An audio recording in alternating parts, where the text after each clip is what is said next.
আচ্ছা, আমেরিকার যে ক্ষেপণাস্ত্রের যে ভয়ঙ্কর একটা প্রতিযোগিতা শুরু করেছে আমেরিকা, এইটাকে আপনি কিভাবে দেখছেন? এটাকে আসলে খুব চরম পর্যায়ে যাচ্ছে। আপনি রিল্যাক্স হন, কোনো চিন্তা নাই, কারণ হচ্ছে রাশিয়াকে ভয় দেখে কেউ কোনোদিন লাভ করতে পারে। কিন্তু বিশ্ব মিডিয়াতে বলছে যে বিভিন্ন জায়গায় বলছে রাশিয়া যে প্রতিরক্ষা ব্যবস্থা, এটা একটা পরীক্ষা বা টেস্ট চলছে যে কতটুকু সে সক্ষমতা আছে। আরে পশ্চিমাদের কাজ কি আপনি তো ভালো করে জানেন, খালি ভুয়া নিউজ ছাড়া প্রোপাগান্ডা করা, এটাতে চিন্তা করা কোনো লাভ নেই। পুতিন তার কাজ চালায় যেতেছে। কিন্তু এখানে কি চীনের যে অস্ত্র বাণিজ্য বা অস্ত্র সহযোগিতা সেটা কি বাড়ছে বিভিন্ন জায়গায়? আপনি কি ওই যে ভারত পাকিস্তান নিয়ে সমস্ত কথা কইতেছেন, তো চীন এটা আরো 10 বছর আগে থেকে শুরু করে দিছে। সীমান্তের মধ্যে কি আসলে এই যে উত্তেজনাটাকে সেটা কোন পর্যায়ে যাচ্ছে বলে আপনার মনে হয়? আরে এখানে আরো খেলা বাকি আছে, আপনি একটু ওয়েট করেন দর্শক, আমরা অনুষ্ঠানটা পুরোটা দেখেন, এই সব উত্তর আপনারা পাওয়া যাবেন। সুপ্রিয় দর্শক, বিশ্ব সংযোগে আপনাদের স্বাগতম। কেমন আছেন আপনারা? নিশ্চয়ই ভালো, আমরাও ভালো আছি। আপনাদের সঙ্গে বরাবরের মতো আমি রয়েছি কাজল হায়দার, আমার সঙ্গে আজকে রয়েছেন সিনিয়র সাংবাদিক আমি প্রবীর বড়ুয়া চৌধুরী।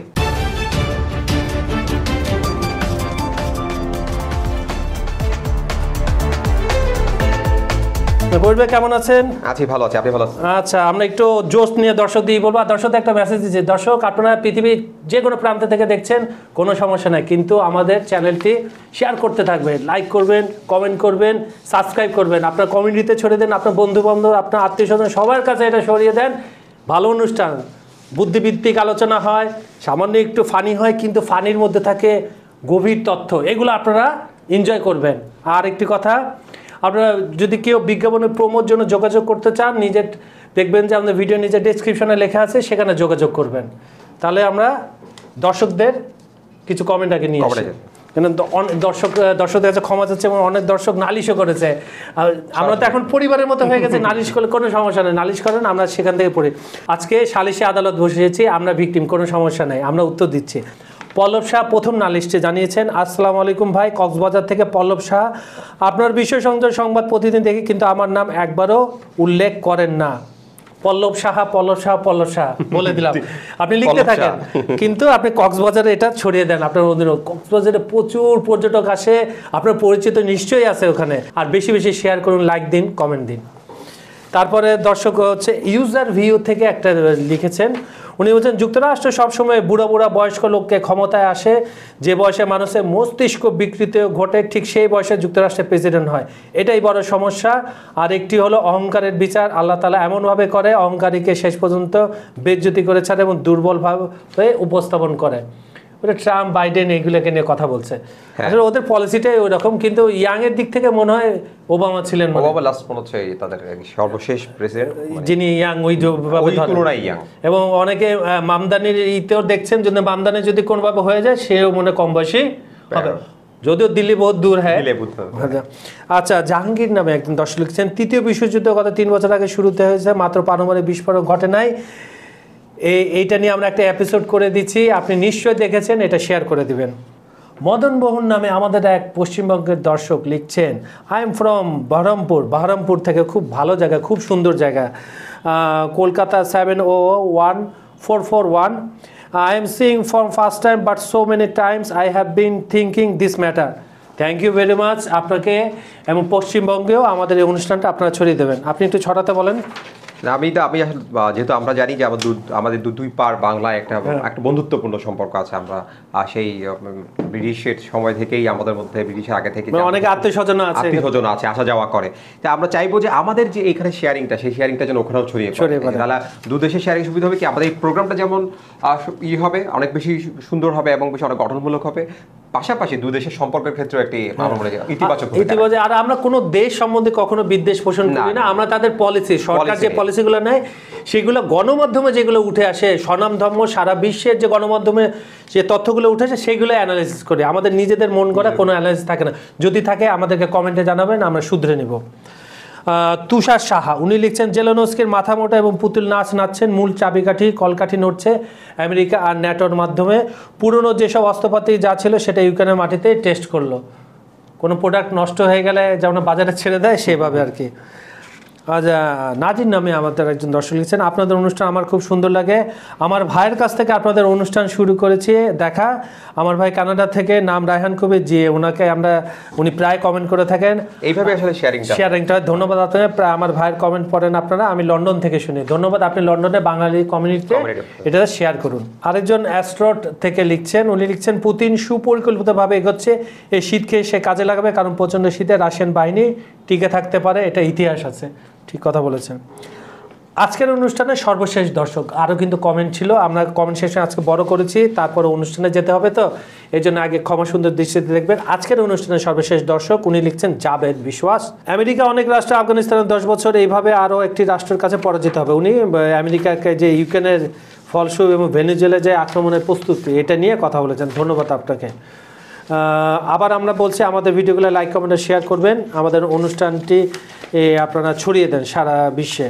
আপনি যে অনুষ্ঠানের শুরুতে আপনার ডর দেখাইলেন, একদম ভয় দেওয়াটা দিলেন, আপনার রেখা দেখছে আমি কপালে যে ভাঁজ পড়ে গেছে, ভয়ের কি হইব, যে রাশিয়ারে ভয় দেখাচ্ছে, আমেরিকার নতুন ক্ষেপণাস্ত্র দিছে, এখন এটা পুরাতন ক্ষেপণাস্ত্র নতুন, অনেক সময় বলি না এই কথাটা এখানে বলা ঠিক হবে কিনা, যে পুরাতন জিনিস নতুন বোতলে সাপ্লাই, এইভাবে সাপ্লাই দিল কিনা, যে ওই যে ক্ষেপণাস্ত্র দিয়ে ইউক্রেনে রাশিয়ার গভীরে হামলা করছে, রাশিয়া কি প্রস্তুত? আরে রাশিয়া অনেক আগে থেকে প্রস্তুত, বাকিটা আপনি বলেন। এখন বিষয় হচ্ছে আপনি যেটা বলছেন যে মানে আশঙ্কার জায়গা যে জায়গা থেকে আমরা কিন্তু আমেরিকার একটা দেখতাম যে ধরেন সবকিছুর পরে আমেরিকা যেমন টমাহকের ক্ষেত্রে কিন্তু আমেরিকা অনেক ধরনের বলছে যে আমি দিব সময় ক্ষেপণ করছে, এবং এটাও কিন্তু আমরা শুনে আসছি যে ইউক্রেন যুদ্ধের শুরু থেকে যে ইউক্রেনকে আমেরিকা যত ধরনের আর্মস সাপ্লাই করছে সেটা কিন্তু মানে তার ভূখণ্ডকে নিরাপদ করার জন্য, বা এটা কিন্তু রাশিয়ার সাথে অ্যাটাক করবে আর বা রাশিয়াকে এক ধরনের পরাস্ত করবে, এই ধরনের পলিসির ক্ষেত্রে কিন্তু আমেরিকা যাচ্ছে না, কারণ আমেরিকা জানে এটার ভবিষ্যৎটা কী। কিন্তু হঠাৎ করে এই জিনিসটা আমি ঠিক জানি না, এই জিনিসটা আসলে যেহেতু হয়তো কয়েকদিন পর আরও ক্লিয়ার হবে, মানে কোন প্রেক্ষাপটে আমেরিকা আসলে কোন জায়গায় গিয়ে পারমিশনটা দিল যে এইভাবে আসলে এই ক্ষেপণাস্ত্রটা, যেহেতু আমরা জানি যে 2023 সালে এই ক্ষেপণাস্ত্রটা কিন্তু ইউক্রেনকে দেওয়া হয়, কিন্তু এতদিন পর্যন্ত কিন্তু বিভিন্ন ধরনের মধ্যেও কিন্তু ক্ষেপণাস্ত্রটা ব্যবহার করে না। এটা হচ্ছে আলু রাখার কোল্ড স্টোরেজ আছে না, হ্যাঁ ওখানে ঠান্ডা ওখানে রাখছিল, তারপরে বাইক। আচ্ছা, আপনি টমাহকের কথা বললেন, টমাহকের কথা বলে ধরেন এই যে আমি ট্রাম্প, আপনি জেলেনস্কি, ঠিক আছে, এই যে টমাহক দিলাম না, দিলাম রাখলাম, দিলাম না, এই নিয়ে যে কম নাটক ললিপপ দেওয়ার মতো একটা বিষয় হয়ে গেছে। এই তুমি না, তোমাকে দেওয়ার জন্য তোমার স্বাস্থ্য খারাপ হবে, সেটাই। এখন আসলে এই যে আমরা যেটা ধারণা করতে পারছি না, যে কারণে আসলে আপনি শুরুতেই বললেন যে আমি কেন আসলে টেনশনে বা কেন এই যে শুরু করলো, মানে এই যে একটা ধাপে এতদিন একটা পর্যায়ে ছিল যে ভদ্রজনিত আচরণ, যেটাকে আমরা বলি জেন্টলম্যান এগ্রিমেন্টের মধ্যে, এই ক্ষেপণাস্ত্রটা তুমি এখানের মধ্যে ব্যবহার করো বা এই অস্ত্রগুলো এখানের মধ্যে ব্যবহার করো। এখন দেখা যাচ্ছে যেটা মানে আরেকটি দেশে গিয়ে এটাকে করা, আবার আরেকটি দেশে হামলা করা, এটা কিন্তু একটা নতুন অধ্যায়, নতুন ধাপ, নতুন স্টেজে চলে গেল। আপনি ভোরানেজের কথা বলতেছেন। হ্যাঁ, এটা এই যে এখন নতুন স্টেজে যাওয়ার পরে যেটা হচ্ছে সেটা হচ্ছে এখন স্বাভাবিকভাবেই এটা রাশিয়াকে নতুন, আমরা যে কথাটা বলছি, রাশিয়াকে একটা চ্যালেঞ্জের মুখে ফেলছে। চ্যালেঞ্জটা হচ্ছে এই জায়গায় গিয়ে আসলে রাশিয়া এখন দেখার বিষয় যে পুতিনের এতদিন ছিল যে এক ধরনের কৌশল, যে কিন্তু এখন এটা এক ধরনের কিন্তু ইউএসএ থার্ড পার্টি হিসাবে এখানে জড়িয়ে গেছে। এখন ইউএসএ থার্ড পার্টিতে জড়ানো ছিল, কিন্তু যখন আপনি সরাসরি একটা জিনিসকে আপনি বলে কয়ে যখন আক্রমণে যাবেন, তখন কিন্তু আর এটা সাধারণ কোনো বিষয় থাকছে না। এখন আমাদের কাছে এই প্রেক্ষাপটে যেহেতু যুদ্ধের বিভিন্ন কৌশল থাকে, যুদ্ধের বিভিন্ন দিক থাকে, আমরা ট্রাম্প বা ইউএস প্রশাসনের বর্তমান সিচুয়েশনটা আমরা আসলে পরিষ্কার না, তারা আসলে কি বা আরও এগোবে না এখানে ওদের সমাধান বের করে আনবে। এই জন্য এইখানেই সব টেনশনটা বিষয়টা হচ্ছে এই জন্য যে রাশিয়া আসলে এখন কি উত্তরটা দেয় সেটার উপরে নির্ভর করছে। আমার কাছে মনে হচ্ছে স্রেফ ফাজলামি, কারণ হচ্ছে গতকাল তারা তুরস্কে গেছে, জেলেনস্কি যে বুঝাবে ট্রাম্পরে যে তুমি আরো অ্যাক্টিভ হও, যুদ্ধ বন্ধ করতে করতে এখানে ক্ষেপণাস্ত্র, সে আমেরিকার 2023-এ দেওয়া ক্ষেপণাস্ত্র ব্যবহার করলো ঠিক সময় মতো। হ্যাঁ, ঠিক সময় মতো, এবং এটা এমন সময় ব্যবহার করলো যখন আসলে যুদ্ধ একটা আরেকটি স্টেজ বা আমরা ধাপ বলতে পারি, যে ওই ধাপে যে পর্যন্ত করছে। এবং এগুলো সমস্যা হয় কি, এগুলো সমস্যা হচ্ছে আপনি কোনো একটি ঘটনায় যখন দেখেন ছোট ছোট করে ধরেন আপনি যে কথাগুলো বলতেছেন এগুলো হইতেছে আপনার ন্যাটো পশ্চিমা জেলেনস্কির ক্ষেত্রে প্রযোজ্য। আপনি যে যুদ্ধ শুরুর প্রথম দিন থেকে আজ অব্দি আমরা যে আজকে টক শো করছি, আজ টেবিলে বসে আছে, আজ অব্দি কিন্তু পুতিন একটা লাইনেই আছে, সে কিন্তু যুদ্ধে থামে নাই, শুধু 1.5 বছর অপেক্ষা করেছিল পপোকাস দখল করার জন্য, কারণ মানসিকভাবে ক্ষয় করার জন্য ইউক্রেনের সৈন্য। আপনি ভালো করে জানেন ইউক্রেন সৈন্যরা নতুন করে, এটাই হচ্ছে সবচেয়ে ভয়ের কারণ, কারণ পুতিন সবসময় 2 স্টেপ বেশি করে এগোচ্ছে, অন্যরা হয় হাফ এক মানে যাবো না উঠবো না যাচ্ছে। এখন এই ডাবলটা, এই ক্ষেপণাস্ত্র আজকে আমরা এই যে পরে সেই ডাবলটা আসলে কোথায় গিয়ে দাঁড়ায় সেটা এখন দেখার বিষয়। এবং যে দেখেন যে একটা স্ট্যাটাস আছে, গতকাল আপডেটটা দেন আপনি, কিন্তু কতজন হতাহত বা আমি যেটা দেখছিলাম যে গতকালকে যেটা মানে আমরা প্রায় দেখলাম যে 19 জনের মতো হতাহতের, আমরা 470টা ড্রোনের মুখের কথা, 470টা আর 48টা ক্ষেপণাস্ত্র। এটা আসলে কি দেখেন, এটা বৃষ্টিপথে আমরা যে বৃষ্টি দেখি না, আমরা যে হয়তো আমাদের দেশের ড্রোনের চর্চা নেই এইভাবে, ড্রোন হয়তো আমরা কিছু খেলার ড্রোন দেখি, কিন্তু আপনি চিন্তা করে দেখেন এতগুলো ড্রোন যখন একসাথে ফ্লাই করে, একসাথে যখন আক্রমণে যায়, হ্যাঁ কি করতে হবে, কি অবস্থা দেখেন, ক্ষেপণাস্ত্র মানে এগুলো বৃষ্টির মতো যাচ্ছে। এখন এই জন্য এই জায়গাটায় কি পরিস্থিতি এমন এক জায়গায় হচ্ছে যে আসলে ঝগড়াটা আসলে কেউ থামানোর তো নাই, উল্টা ওখানে আরো আপনার প্রলুব্ধ করছে, আরো বেশি ইন্ধন দিচ্ছে ঝগড়া যেন আরো বেশি, যুদ্ধটা যেন আরো বেশি হয়ে যায়। এখন সবচেয়ে বড় যে ঝামেলা সেটা হচ্ছে আপনি ইউক্রেনের সাথে এরপরে যেটা করবে রাশিয়া, সেটা আরো বেশি মারাত্মক হবে। রাইট, সেটা আমি বলছিলাম। আপনি দেখেন আপনার কানে নিশ্চয়ই এটা খবরটা গেছে, আপনি যদিও ঘুমাইছিলেন, মানে রাত তো গভীর, অবশ্যই গণমাধ্যম কর্মী যে লেট করে ঘুমান, তারপরেও পোকার বক্সে কি খেলা দেখাচ্ছে, ড্রোন দিয়ে ড্রোন মারা শুরু করছে এখন। এতদিন একটা সস্তা ড্রোন মারার জন্য ক্ষেপণাস্ত্র মারতো, লাখ টাকার ক্ষেপণাস্ত্র, এখন আপনার ওই ঘুড়ি দিয়ে ঘুড়ি কাটার মতো। এখন বিষয় হচ্ছে এই যে আমরা ইরান থেকে সাহিত্য আনার পরে নিজেকে যখন মানে ও রিভার্স ইঞ্জিনিয়ারিং করার পরে বেশি এটাকে আরো বেশি ডেভেলপ করে নিজে কিন্তু এটাকে এক পর্যায়ে নিয়ে গেছে, এবং খরচটাকে এমন জায়গায় নিয়ে এসে যে খরচটা যুদ্ধের ক্ষেত্রে সবচাইতে বেশি রকমের আপনার মাথা ব্যথা চিন্তার বিষয়, সেই খরচটাকে হাতের মুঠোয় নিয়ে আসছে, আনার পরে এখন তার সক্ষমতা অনুযায়ী এখন সেটা ফাইট করছে, যেটা ইউক্রেনে তো সেই সক্ষমতা নেই, কতগুলো ড্রোন সাপ্লাই করবে ইউক্রেন বা ইউরোপের কান্ট্রিগুলো, কিন্তু এখনো সে মার্কিন যুক্তরাষ্ট্র ভবিষ্যতের জন্য অর্ডার দিবে, তারা বলছে, কিন্তু অলরেডি ওটা নিজেই তৈরি করে নিজেই অ্যাপ্লাই করছে। এটাই হচ্ছে সবচাইতে মানে ভয়ের কারণ, চিন্তার কারণ, এবং রাশিয়াকে নিয়ে, পুতিনকে নিয়ে, কারণ ও অনেক বেশি অ্যাডভান্স পজিশন থেকে খেলছে, কারণ তার এখন যুদ্ধই হচ্ছে একমাত্র নিয়তি, যুদ্ধই হচ্ছে তার একমাত্র কাজ, অন্য কিছু তার চিন্তার বিষয় নয়। কিন্তু আমেরিকা বা অন্য দেশে যেগুলো যুদ্ধ, ওদের কিন্তু অনেক কিছু বেশি ন্যাটোভুক্ত দেশগুলো দেখবেন আছি তো নাই, ছিলাম না, এখন মানে ওই ধরনের অবস্থা। জেলেনস্কি কিন্তু ওই জায়গায় গিয়ে আসলে কাউকে আনতে পারতেছে না। হ্যাঁ, সেটাই ওই যে মাইন্ড গেম খেলে পুতিন যে আগে সবাই একদম আলাদা করে। এবং দর্শক, আপনার জন্য রাস্তায় পপকর্ন খেয়ে থাকবেন, দেখবেন ছোট্ট একটা দোকানের মতো থাকে, ভ্যানের উপরে বসানো, পপকর্নটা এভাবে লাফায়, দ্রুত পপকর্ন প্যাকেট করে নেয়, ঠিক সেইভাবে রাশিয়ার ড্রোন এভাবে উৎপাদন করতেছে, প্যাকেট করতেছে, ওদের প্যাকেটে পরে মানুষ খাচ্ছে, মানে কি ব্লাস্ট করতেছে এগুলা। আচ্ছা, আমরা এখন এইদিকে চলে যাই, একটু আপনার ট্রাম্প আমদানির দিকে চলে যাই। ট্রাম্প আমদানি জানেন যে এখন সরাসরি একটি দেশের প্রধানমন্ত্রীকে বলছে ওই দেশে আসলে গ্রেপ্তার করা হবে। ওই ইস্যুতে আমরা যাচ্ছি না, আমরা যাচ্ছি যার সাথে তার দ্বন্দ্ব অনেক আগে থেকে, প্রায় 1.5 বছর আগে থেকে, যখন থেকে সে আমদানি ঘোষণা করছিল যে সে মেয়র ইলেকশন করবে, সেদিন থেকে আমার ট্রাম্প কাকু, আমি তাকে, অনেকে আমাকে ট্রাম্প ভক্ত বলেন, ধন্যবাদ, আমি ট্রাম্পের ব্যবসায়িক দিকের ভক্ত, ওর পলিসির দিকে ভক্ত না, কেন ওই একসাথে এবারে তার ক্ষমতার ভারসাম্যটা কেন স্থির না, সে সব কাজ একসাথে করে যাচ্ছে। আমি একটা ইউটিউবে মিম দেখলাম, ভ্লাদিমির পুতিন ট্রাম্পকে ফোন দিচ্ছে, বলে তুমি মাদক ধরবা, তুমি অভিবাসন ধরবা, তুমি যুদ্ধ থামাবা, তুমি নোবেল চাবা, কোন কাজটা তুমি করো, তুমি যে কোনো একটা করে আগাও। এটা কার্টুন বিম দেখছে একদম, আমার কাছে মনে হয় এক্স্যাক্টলি এটাই তো হচ্ছে। এটা বাস্তবে কারণে যে আসলে হজবরল একটা ব্যবস্থা, আমরা যেটাকে বলি যে খিচুড়ি পাকিয়ে ফেলা, হজবরল। এই যে মামদানিকে নিয়ে যে খেলতেছে না, মামদানির ইমেজ আরো বাড়তেছে, মামদানি যেভাবে ক্ষমতায় আসছে, পাবলিকের এত ভোটে, সব কমিউনিটির ভোট সে কিন্তু পাইছে। সবাই ভাবছিল যে ওই যে মধ্যপ্রাচ্যের একটি দেশের মার্কিন যে নাগরিক তারা ভোট দেবে না, কিন্তু সে সবার ভোট পাইছে, বিশেষ করে অবহেলিতদের ভোট পাইছে। এভাবে সারা মার্কিন যুক্তরাষ্ট্রে ছড়িয়ে আছে এই আপনার পিছিয়ে পড়া মানুষগুলা। এই অনেকে ভাবছে যে প্রথম মুসলিম প্রেসিডেন্ট হতে পারে মামদানি যদি তার মেয়রটা, এই যে মেয়রের চ্যালেঞ্জটা ভালোভাবে 100%-এর মধ্যে 80% লেটার মার্ক দিয়ে যদি পাশ করে, আপনি দেখবেন ওবামার মতো আরেকজন, ওবামাকে তো হাফ মুসলমান বলা হতো, ফুল মুসলমান একজন ক্ষমতা যায়। এটা আমি প্রেডিকশন করলাম, আপনার 10 বছর পর মিলাই দেখেন, যদি আমি মারা যাই আমার কবরে যে বলেন। এখন আমদানির ক্ষেত্রে যে সবচেয়ে অস্বস্তিকর এবং বিষয় হচ্ছে, তখন বিষয়টা হচ্ছে এরকম, ট্রাম্প যেমন আপনার ইয়ে করে, এই আপনার মিডিয়ার চার্মিং তৈরি করে বা পাবলিক, হ্যাঁ, সেক্ষেত্রে আমি যেটা মনে করি ট্রাম্পের একজন প্রকৃত চ্যালেঞ্জ করা যায় ছুড়ে দেওয়ার জন্য বামদানি হচ্ছে না এই সময়কার, মানে বামদানিকে বিকল্প হিসেবে গড়ে উঠছে।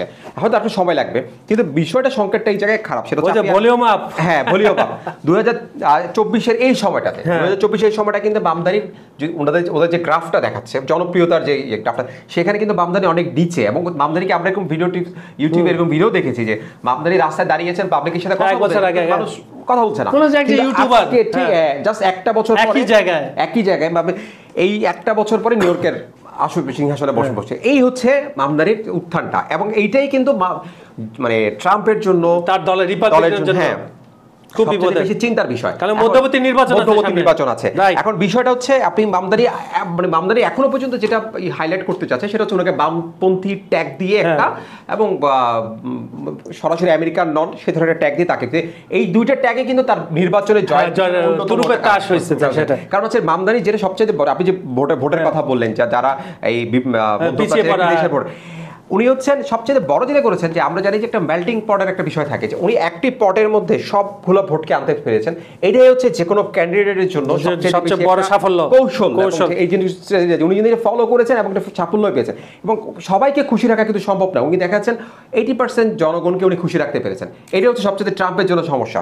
এখন আমরা যে বিষয়টা নিয়ে কথা বলতে যাচ্ছি, ট্রাম্পের তো ইলেকশন আগ থেকেই তাকে বিভিন্ন ধরনের তার তহবিল আটকে দেবেন, যে নির্বাচিত হলে তাকে এই করবেন সে করবেন, অনেক ধরনের কথা ট্রাম্প বলছিলেন। এখন ট্রাম্প বলতে গিয়ে এখন যেটা দাঁড়িয়েছে, তার আমার কাছে মনে হচ্ছে যে আমরা অনেক সময় দেখা যায় না যে নারিকেল গাছের নিচে গর্ত করে ওখানে লবণ দেয় অনেকে, মানে নারিকেল গাছ যেন মরে যায় সেই চিন্তা করতে। এটা কিন্তু নারিকেল গাছের এক ধরনের উপকারিতা ধরে নেওয়া হয়, যে গাছের ভালো হবে। ট্রাম্প ঠিক একই কাজটা করেছে মামদানির জন্য। ওনার ক্ষতি করতে গিয়ে ওনাকে তহবিল দেওয়া হবে না, ওনাকে এই করা হবে, তার জনপ্রিয়তাটাকে স্বাভাবিকভাবে শাসক শ্রেণীর প্রতি কিন্তু সকলের একটা অসন্তোষ থাকে, সেই অসন্তোষটাকেই আরো বেশি উস্কে দিলেন, ট্রাম্প নিজে উস্কে দিলেন। এখন যেটা হলো সেটা হচ্ছে ওনাকে ডাকছেন কথা বলার জন্য, ওনাকে নিয়ে যাচ্ছে এই সাক্ষাতের জন্য। এটা ট্র্যাপ ধরছেন, অনেকে বলছেন এটা ট্র্যাপ, তার প্রতি মানে তাকে ডেকে এক ধরনের, কারণ আপনি দেখেছেন যে ইন্টারন্যাশনাল যে মিটিং গুলো করেন ট্রাম্প, একদিন দেখাচ্ছেন গালি দিচ্ছেন, আরেকদিন দেখেন খুব ব্যবহার করছেন, আরেকদিন দেখছেন বুকে টেনে দিচ্ছেন। হ্যাঁ, ট্রাম্পের এই মিটিং গুলো না এক ধরনের একটা থাকে, মানে কি করবেন এটা আপনি আগে থেকে কিন্তু সাইকোলজি গেম খেলার চেষ্টা করেছেন, গেম থাকে। ঠিক সেখানটায় কিন্তু মামদানি আপনাদেরকে ডাকছেন। এখন আমি খুবই কনফার্ম একটা জিনিস, উনার একটা কৌশল থাকবে, উনি একটা কিছু করতে চাইবে, কিন্তু এটা মামদানি হচ্ছে এত বেশি ভেরি স্মার্ট একটা মানুষ, সেটা হচ্ছে উনি আসলে এই কৌশলটাকে উনাকে এখন যেহেতু নিউ ইয়র্কের উনি একটা মেয়র হয়েছেন, ওনাকে এই ধরনের কিছু ফেস করতে হবে। এখন দেখার বিষয় এই যে ওনার কৌশলটা, ওনার যেই স্মার্টনেস, সেই কৌশলটা থেকে উনি কিভাবে এটাকে আসলে ট্রাম্পের ছুড়ে দেওয়া কৌশলটাকে, ট্র্যাপটাকে উনি কিভাবে আসলে আপনার মানে ওভারকাম করে ফেলে, ফেস করতে পারে, সেটা হচ্ছে আমরা ট্রাম্প কাকু প্লাস হচ্ছে মামদানি মামু দুইজনা আমরা সংঘর্ষ দেখার জন্য হোয়াইট হাউসের ভিতরে। এটা আমার মনে হচ্ছে খুব, যদি এটা সরাসরি সম্প্রচার হয় বা কোনোভাবে যদি করা হয়, কিছু একটা আমরা দেখতে পারবো, গণমাধ্যম করবেন সেটা। আমরা আজকে লাস্ট সেগমেন্টে চলে যাই। আপনি জানেন যে এই বছরে পেহেলগামের সমস্যা নিয়ে ইন্ডিয়া পাকিস্তানের মধ্যে একটা সংঘর্ষ, যুদ্ধ যাই বলেন, বিবাদ হয়েছিল, সেখানে চীনের নামটা বারবার চলে আসছে, এবং একটা রিপোর্ট প্রকাশ হয়েছে US China economy and security review commission. সোজা কথা, সেই রিপোর্টে আসছে ভালোভাবে ক্লিয়ার হয়ে যে চীন একদম ভালোভাবে পাকিস্তানের সাপোর্ট করে ভারতের ভিত্তিতে যে হামলাগুলো হয়েছে এগুলাতে সে সহযোগিতা করছে। কারণ আপনি অ্যানালাইসিস করেন এটা, এই সহযোগিতা বলতে আসলে চীন পাকিস্তানের আসলে সম্পর্কটা অনেক পুরনো, সেটা আমরা জানি অনেক পুরনো, সব সামরিক সক্ষমতা এবং পাকিস্তানের যে পারমাণবিক সক্ষমতা, সেখানে পিছনে চীনের কিন্তু একটা বিশাল ভূমিকাও আছে।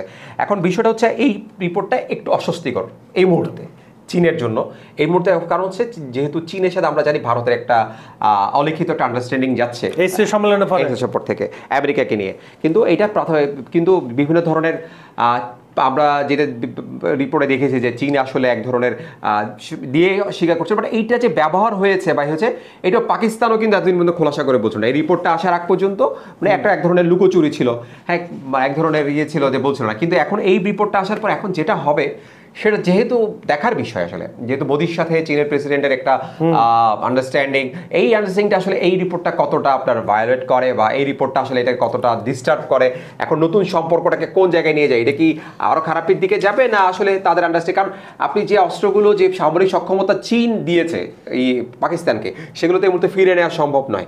তাহলে কি করবে? তাহলে এক্ষেত্রে চীনের, যেহেতু আমরা জানি যেমন ইউএসএ বা চীন যদি কাউকে কোনো ধরনের সামরিক সক্ষমতা দেয় বা সহযোগিতা করে, সেক্ষেত্রে কিন্তু তাদের কিছু রেস্ট্রিকশনস থাকে।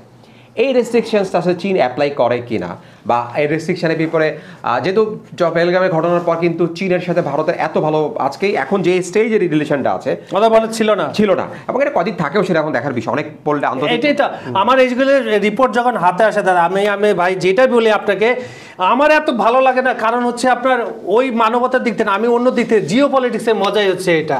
আপনি আঞ্চলিক ক্ষেত্রে আপনি মার্কিন যুক্তরাষ্ট্র বা অন্য কাউকে ঢুকতে দিবেন না, আপনি একসাথে শত্রুরা হাত মিলানো, তারপর কিন্তু তাদের নিজের দেশের যে স্বার্থ এগুলো কিন্তু আরো দেখেন, এটা কিন্তু আসলে মানে আমি জানি না যে এতগুলো ইন্টেলেকচুয়াল আসলে এখানে কাজ করে। যেমন এখানে কিন্তু এই রিপোর্টটা এমন এক সময় আসছে যখন ভারতের সাথে যুক্তরাষ্ট্রের একটা 10 বছরের প্রতিরক্ষা চুক্তি হয়েছে। এই বিষয়গুলো দেখেন, পাল্টা ব্যবস্থা, পাল্টা একজন একটা নিচ্ছে, পাল্টা ব্যবস্থা। এখানে আপনি আসলে সম্পর্কটা কোনোদিনই বলতে পারবেন না যে আজকে সম্পর্কটা এই জায়গায় স্থির।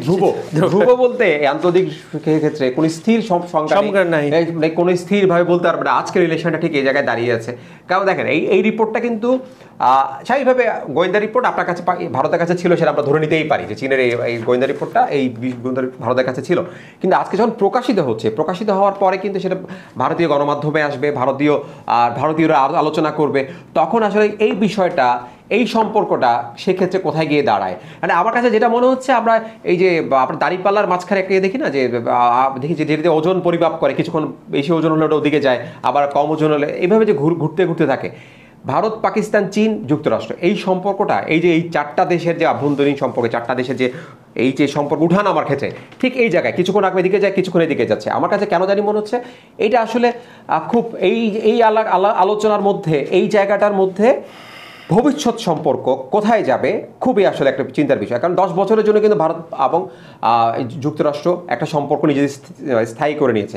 এই বিষয়ের জন্য এখন আসলে একটা বিষয় আপনার এই ভূ রাজনৈতিক, আপনি যেটা বলছেন মজা পাচ্ছেন, এই ভূ রাজনৈতিক বিষয়টা আসলে ঢুকে যাওয়ার পরে এখন দেখার বিষয় যে চীন ভারতের রিলেশন সম্পর্ক আসলে আজকে থেকে 5 বছর পরে বা আজকে থেকে 1 বছর পরে কোথায় গিয়ে দাঁড়ায়। আমি আপনারে হ্যাঁ না একটা উত্তর জানতে চাই, আমি একদম ক্লিয়ার করে বলতে চাই। একটা হলো India, Pakistan, China Taiwan, USA Latin, Russia NATO, Cambodia Thailand, এই যে সমস্যাগুলো চলে আসতেছে পিছনে কিন্তু একটা দেশই আছে, এবং একটা দেশই আছে, একটা উদ্দেশ্যও আছে, এবং এইটার উদ্দেশ্য এবং একটা দেশের কাজ হচ্ছে জিনিসটাকে, এই জায়গাটাকে আসলে অস্থির করে রাখতে হলে সুবিধা হচ্ছে নিজের প্রভাব বিস্তার, সবাই চায় প্রভাব বিস্তার করার।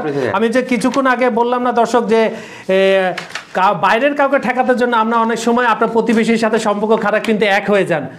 আপনার গ্রামে, আপনার শহরে বা আপনি যে এলাকায় থাকেন, যখন ডাকাত পড়ে আপনি শত্রু মিত্র আশেপাশে দেখেন না, সব একজোট হয়ে প্রতিহত করেন। কিন্তু আবার ডাকাত চলে গেলে সব আবার সে ঝগড়া, কুকটা, ইট পাটকেল নিক্ষেপ টাকা, আবার 2 গ্রামবাসীর মতো লাঠি নিয়ে দৌড়াদৌড়ি শুরু হয়েছে। আপনি যেমন আমরা খুব বলি যে আমরা খুব নিদারুণ বন্যার সময় যে নিদারুণ থাকে, আপনাকে ফ্লাডে যখন দেখি এরকম ঘটনা ঘটেছে যে একই গাছে সাপও আছে, একইভাবে মানুষও আছে। তাহলে যখন এটা আসলে সম্পর্কটা এমন একটা বিপদে পড়লে অন্য একটা ইতে চলে যায়, একটা পরিচয় নেয় সমস্যার সময়। সুপ্রিয় দর্শক, বিশ্ব সংযোগের আমাদের এই যে অনুষ্ঠানগুলো চলছে, কেমন লাগছে আপনাদের? শুধু ভালো লাগলে চলবে না, অবশ্যই বেশি বেশি শেয়ার করুন, কমেন্ট করুন, লাইক করুন, আর চ্যানেলটি সাবস্ক্রাইব করতে পারুন। আপনি যেখান থেকে দেখেন নাম পরিচয় দেন, প্লাস আর প্রোমো আর যদি বিজ্ঞাপনের জন্য যোগাযোগ করুন, ডেসক্রিপশনে নাম্বার দেওয়া আছে, সেখানে যোগাযোগ করবেন। আবার বলছি, ভিডিওগুলো লাইক, কমেন্টে শেয়ার করবেন। আজ এখানে বিদায় নিচ্ছি। আগামীকাল শুক্রবার আপনাদের জন্য বিরতি দিলাম, ছুটির দিন, আপনারা ঘোরাফেরা করেন, এনার্জি নেন, এনার্জি বুস্ট করে আমরা একটু এনার্জি নিয়ে আবার শনিবার আপনাদের সাথে দেখা হবে নতুন কোনো অতিথি নিয়ে। আজ এখানে বিদায় নিচ্ছি, ধন্যবাদ সবাইকে।